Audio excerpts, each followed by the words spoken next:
So smelly, I think. Well, we'll have to find a better mnemonic for that. Over to you, Jerry. T3 Young Jolly Engineer. G3 Yankee Juliet Echo from 2 Echo Zero. Echo Golf Sierra. Yeah, cheers for that, Peter. Well, I hope Jack can help you out there, and I'll be glad I put a call out this afternoon and brought you both together to help you get finished off there, Peter. But yeah, fingers crossed for you there. And yeah, I've got a busy weekend. I'm at the local radio club tonight, and then it's Lighthouses on the air over the weekend. I'm at Paul's Lighthouse, 6 miles east of the city of Hull, and that's a full weekend event there. So fingers crossed, it's a good weekend and the weather stays pleasant, because we're right next to the estuary as well, so it'll be quite windy if the weather changes there. So I'll put it over to you, Peter. Jack, sorry. Golf 3, Papa Whiskey Kilo from 2 Echo Zero, Echo Golf Sierra. Yeah, 2 Echo Zero, Echo Golf Sierra, Golf 3, Papa Whiskey Kilo. Yeah, fine both stations, and okay on those dates. Well, my records anyway say I should have them, and I haven't any ones I've lent out. I've always got back, and usually it's been printed or copying articles and sending the copy rather than the full magazine. So no problem at all with those magazines, any of the ones you've mentioned. And Shorty magazine, the last one I've got is in 85, I forget which month, and that was supposed to be the last copy. I didn't get any more. I used to get it by subscription, and it certainly ended in 85.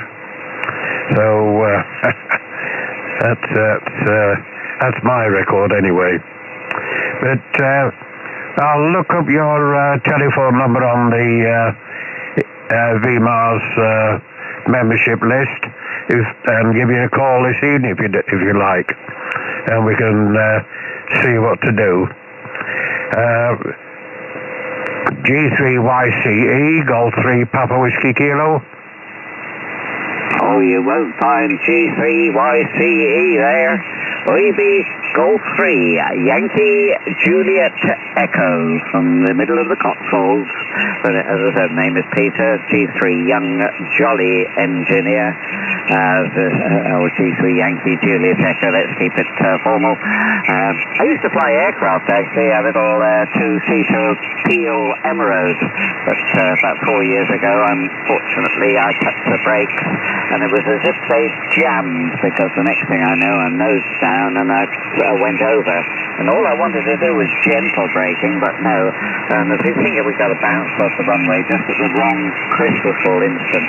Now, I've got shortwave mags going up to 1998 stand at the moment, and I'd have to look it up on the American radio history to actually tell you the latest one that David has got over there. But there's a lot more than after 1985 will be coming if they're not there already. Just looking it up now for you. If you go to the American radio history and look up at what's new, click on the shortwave mags, and he's got 1999 August on the site subscription. And I'm certain it says in the magazine it's the last one. But there we are. I shall have to have a look at that. But I used to like that magazine. All the articles, construction and things like that in it. I enjoyed it. And of course these days I'm not into all this digital stuff. It's a bit past me. I still like to things that you can get your hands round. So fine, I'll do that if you don't mind. I'll call you later, and positive I got those magazines, any ones you want.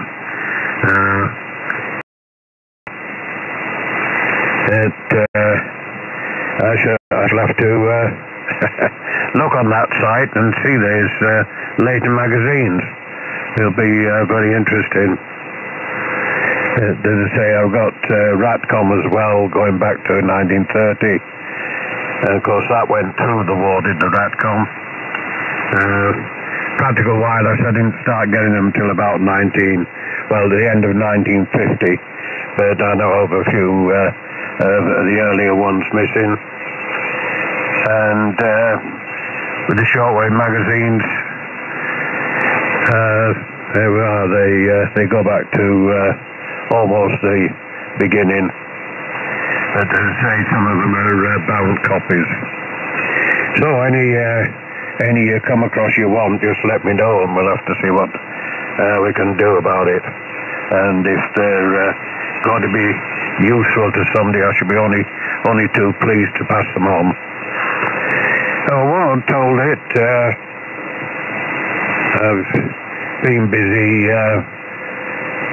I'm replacing my 6-meter aerial.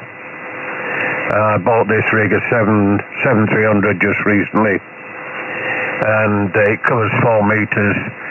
And I'm going to be putting up an aerial for 6 and 4 on the same boom. And that's what the task is. Tomorrow is to put the aerial together and get it up onto the pole. And that takes a bit of doing these days. I'm slowing down. So I'll pass it back to Jerry there. Get his call sign right. 20 Echo Golf Sierra Golf 3 Papa Whiskey Kilo. Yeah, cheers for that, Jack. Nice to hook up with you again. I'm sure we've talked before as well, Jack. A couple of weeks ago. I haven't got you in my logbook, so it must have been when I wrote it down before I put it on electronically. But yeah, thank you for calling in tonight, and I hope you can help Peter out there, and I think you will be able to with the sound of it as well, Jack. But yeah, the RAF net starts up in about 10 minutes as well, but you'll be more than welcome to join in with us if you wish to do a course. And but yeah, if you're going, Jack, I'll give you 73s there, and look forward to the next time there, Jack. Golf 3 Papa Whiskey Kilo from 2 Echo 0 Echo Golf Sierra. Yeah, okay there, Jerry, and home first certainly rings a bell. And we'll look forward perhaps to having another natter. I've been busy. Last project, we're just restoring a B2 spy set, and that's waiting for somebody to come back and collect it. So, won't you, is it okay to ring you tonight then, Peter? G3 Yankee Juliet Echo Golf 3 Papa Whiskey Kilo. A bit confused here. We're calling you Jack, yet I see on the QRZ.com you're down as Sierra Adler. Explain? I said, remember when I looked at the thing, there was a mistake. I'm down in the address side, but not on the call sign side, if I remember rightly. Over? That's the name. It just says Sierra Adler rather than Juliet Adler. Oh, well, that's fine. Yes, no problem. I'm in this. I'm quite happy to give you my number if you can take it down. Yeah, okay, go ahead.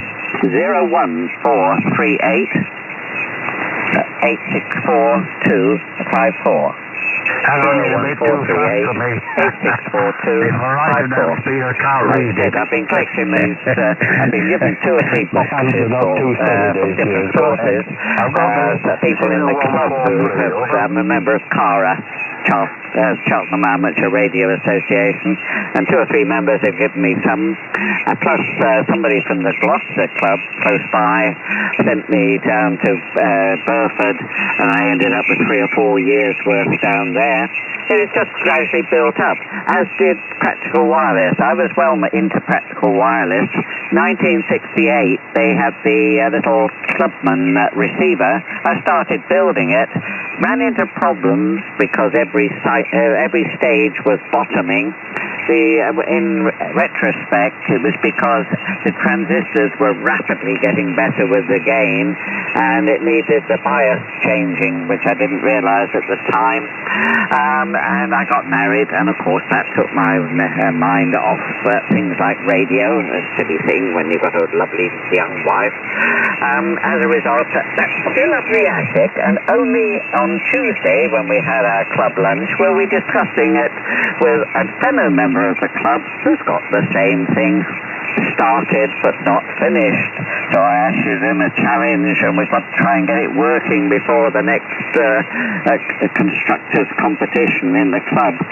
And so that started me looking at Practical Wireless, and when I realized I had quite a few Practical Wirelesses up in the attic that David over in America didn't have, but that started the saga of scanning stuff in and sending them to him, and he put them turned them into a PDF and put them on the web. And then when we got those finished from about 1948 onwards, complete. Some of the pre-war ones obviously are weekly ones, which are like hen's teeth, but the ones after about 1948 are complete. There's also Wireless World, Radio Constructor is complete. There's some of the Matlin magazines, ETI, you name it. There's quite a few there of different types, and quite fascinating, and keep you busy on the wet, wintry evening when the conditions aren't very good. And then that turned to Shortwave Mag, where a friend said there was only one, and I started scanning in mine, and different ones came in. 1 or 2 other people contributed, and suddenly we've got quite a few, something like 600 coming up. I'm amazed at the count. And suddenly I'm realizing, we could be like 73 magazine and have all but one there, because 73 magazine is on the web and has got one corrupt issue. I'd love to mend that one. It's because if we could find out the error and put it right, we get one up on the Americans. G3YJE. Yeah, we're afraid we doubled at the beginning. I only got the 01438 of your telephone number. I can't write very fast these days, Peter, and if I do, I can't read it. So could you give me the rest of your telephone number, please? Slowly. Over. The code is for Gloucester, 01432, and the actual number 864254. I got the 642. 01452 is the Gloucester code, 864254. No, I'm all mixed up again. I'm all mixed up. I'll look on the list. I'll get it there. So you take care, and I'll phone you later, and we'll see what we can do about the magazines. Cheers for now. Bye. No, I'll just say it again. Golf 3 Yankee Juliet Echo. It's 01452 864 254. 01452 is the code. 864254 is the actual number. Cue yourself. Okay. 7-3. Cheerio for now. Go to Hafiz. Goodbye for now. G3YJE.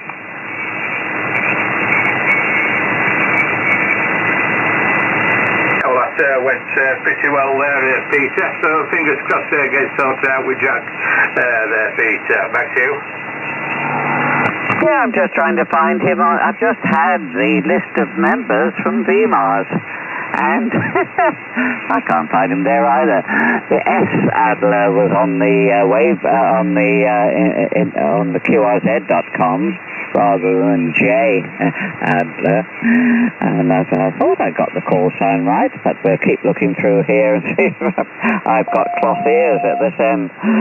But yes, I was lucky. I went into the Royal Air Force and then came out rather quickly because I didn't get my commission, although I had a pilot's license when I went in, and I headed for Australia and ended up in Iran for 3 years on a microwave project. I thoroughly enjoyed that, and I sort of came back and got into mainframe computers, onto the Leos, and that became my life. I thoroughly enjoyed the big computers. That was logical, and people didn't give you the wrong answers like people do. But I'm a Leo engineer. Leo is the Lions Electronic Office, the very first computers in this country, the commercial ones, that Lions Corner tea shops started up in order to be able to service their tea shops with teas and stuff. And I just found G3LEO on this list. I thought, oh, that's a wonderful call sign. I wonder if they're a Leo engineer. My girls bought me my call sign for the car, so I'm rather posh. I wouldn't have bought it myself, but it was lovely of them to buy it for me. Back to you, G3 Young Jolly Engineer. G3 Yankee Juliet Echo from 2 Echo Zero, Echo Golf Sierra. Yeah, it sounds like you had a very interesting and fulfilled career there, Peter. I'd like to say I hope Jack can help you out there. It'll be quite an achievement if you can get them missing volumes and then get them all picked up there. But I'll have a look at that AmericanRadioHistory.com later on tonight, and yeah, I'll have a read through. It sounds pretty interesting, and yeah, it's like with the older generation, how they've seen things progress, through radio over the years, compared to what they are looking like today to what they were like. Peter, back to you. Yes, it's amazing.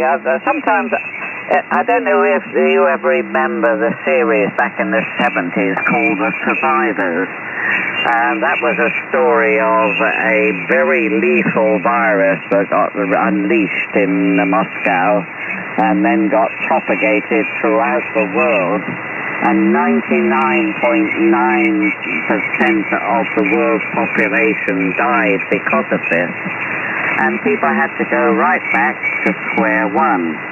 As a school teacher who managed to survive the virus, said, we've got to go back to learning how to make a candle. Right from the beginning, the wick. How do you make a wick? How do you make it? What sort of wax do you get? And how do you make the matches so you can light them? And so on. And sometimes I liked that idea. And my mother, of all people, got me involved with the Clan of the Cave Bear. And that was a book by a woman called Jean Owl. And the owl is spelled Alpha Uniform Echo Lima. Jean Owl. And the Clan of the Cave Bear was a story of a young girl who was orphaned by an earthquake in the Stone Age. She wanders around. She's like us, talk.